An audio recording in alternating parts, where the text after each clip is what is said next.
بسم اللہ الرحمن الرحیم۔ السلام علیکم اسٹوڈینٹس۔ اب میں آپ کو جو اردو بے ہے اس کے امپورٹنٹ جو چیزیں ہیں وہ بتاتی ہوں۔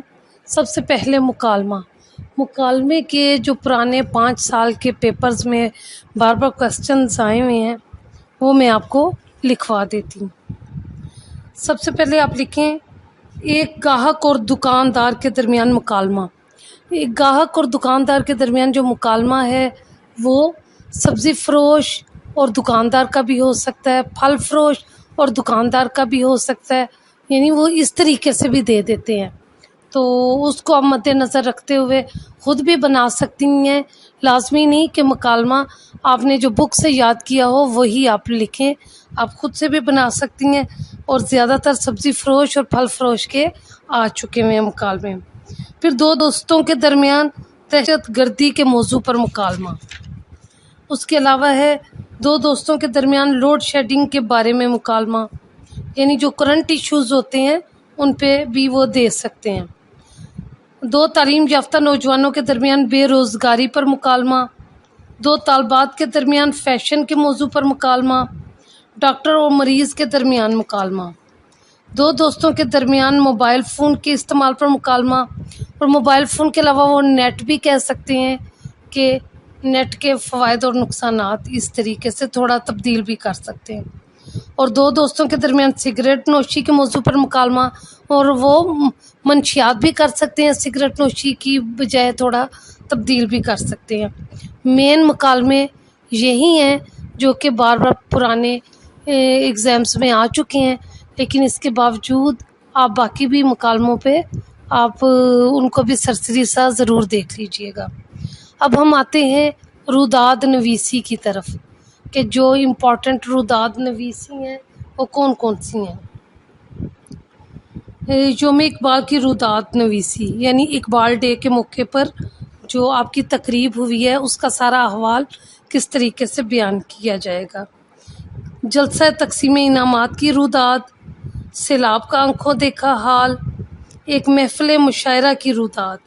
اور یہ محفل مشاعرہ نعتیہ محفل مشاعرہ بھی ہو سکتا ہے، دوسرا بھی، تو اگر آپ نعتیہ محفل مشاعرہ کر لیں گی تو اس سے آپ دوسرے مشاعرے کو بھی وہ اس کے اندر چینج کر سکتی ہیں۔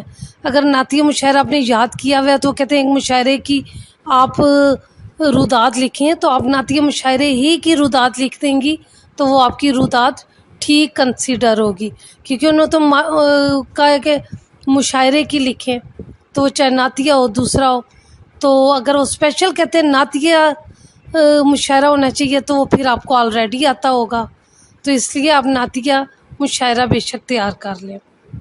اس کے علاوہ ہے ایک حادثہ کی روداد، یہ بھی اکثر آ جاتی ہے کہ حادثہ یعنی کسی قسم کا بھی وہ کہتے ہیں کہ آپ لکھ دیں، کئی دفعہ تو خود دے دیتے ہیں زلزلہ کا حادثہ، سیلاب کا حادثہ، یا آگ کہیں پہ لگ گئی ہے، یعنی کسی بھی قسم کے حادثے کی روداد جو ہے وہ آ چکی ہوئی ہے پچھلے ایگزامس میں۔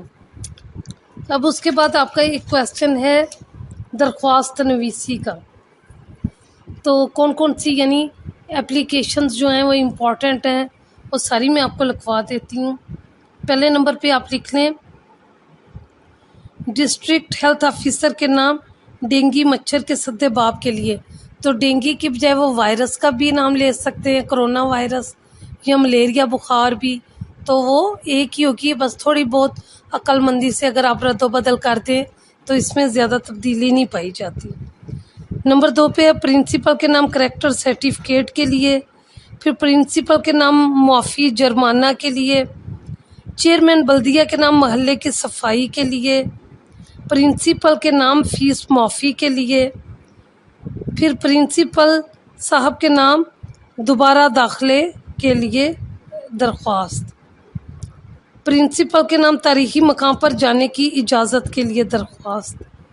تو طریقہ کار تقریباً سبھی درخواستوں کا سیم ہی ہوتا ہے، بس اینڈ پہ چینج ہو جاتا ہے۔ اگر زیادہ لوگ ہیں تو اہالیان محلہ کرتے ہیں یا درخواست گزار آپ کرتے ہیں۔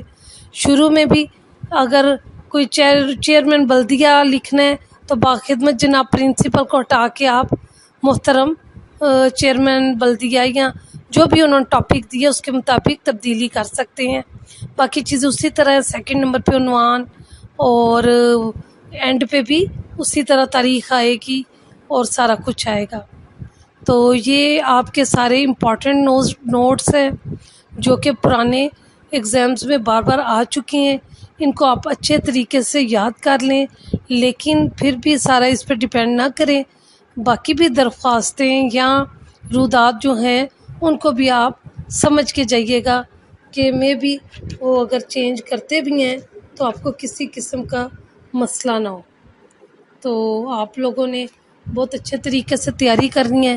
انشاءاللہ تعالیٰ اللہ تعالیٰ آپ کو بہت اچھے نمبروں سے نوازے گا.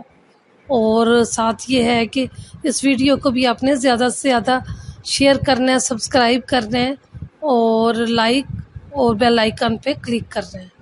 Thank you so much.